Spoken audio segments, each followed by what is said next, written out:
Publisher and author, Victoria Ibrahim Hannah Ibrahim. Christ is a priest in the rank of king, who loves Abraham wanted to see the Lord, and he had already seen him.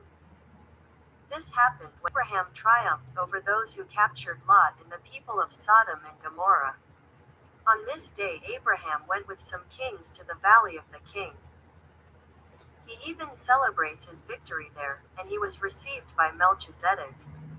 As mentioned in Genesis chapter 14, Melchizedek, king of Salem, the priest of the highest God, took bread and wine, blessing him, said, "May the blessing of the highest God, maker of heaven and earth, be on Abram. Let the highest God be praised, who has given to yours hands those who were against you." Then Abram gave him a tenth of all the goods he had taken. We note that Melchizedek brought out bread and wine. And who is a priest of God Most High? This is what the Lord Jesus did with his disciples.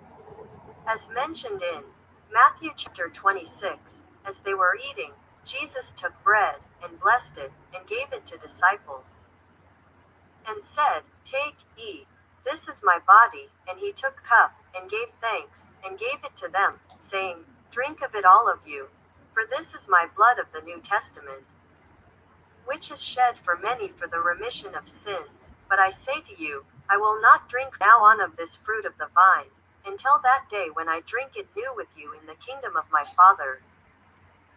Paul says in Hebrews chapter 7, "For Melchizedek, king of Salem, priest of Most High God, who met Abraham, which is, king of peace, without father, without mother, without descent, having no birth or end to his life, being made like Son of God, is a priest forever, whom it is witnessed that he lives."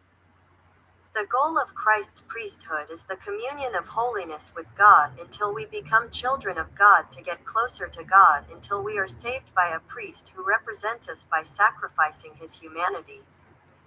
This is because Christ is always in front of the throne of grace. He even covers the mistakes of his loved ones who ask him day and night.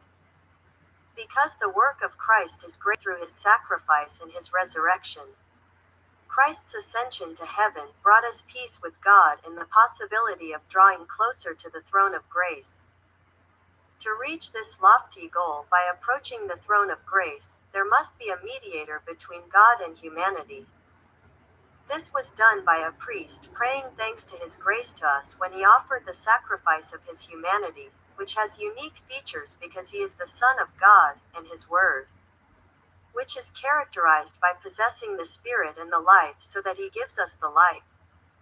Paul says in Hebrews chapter 7, "Now if it was possible for things to be made complete through priests of the house of Levi, what need was there for another priest who was of the order of Melchizedek, not of the order of Aaron?" Because if priests are changed, it is necessary to make a change in law. We note that Christ was one of the tribe of Judah who was not any person from this tribe in the priesthood. As in Hebrews chapter 7, that is to say, not made by a law based on flesh, but by the power of a life without end. For it has been witnessed of him, "You are a priest forever, order of Melchizedek." Because at the first coming of Christ, he died and rose from the dead and ascended to heaven, until he lifts condemnation, through his forgiveness. We can, by the power of the grace of redemption, we can act according to spirit, not according to the body, because condemnation will necessarily come after a person's death. And the believer in the work of Christ will find salvation in the second coming until he receives the grace of eternal blessings.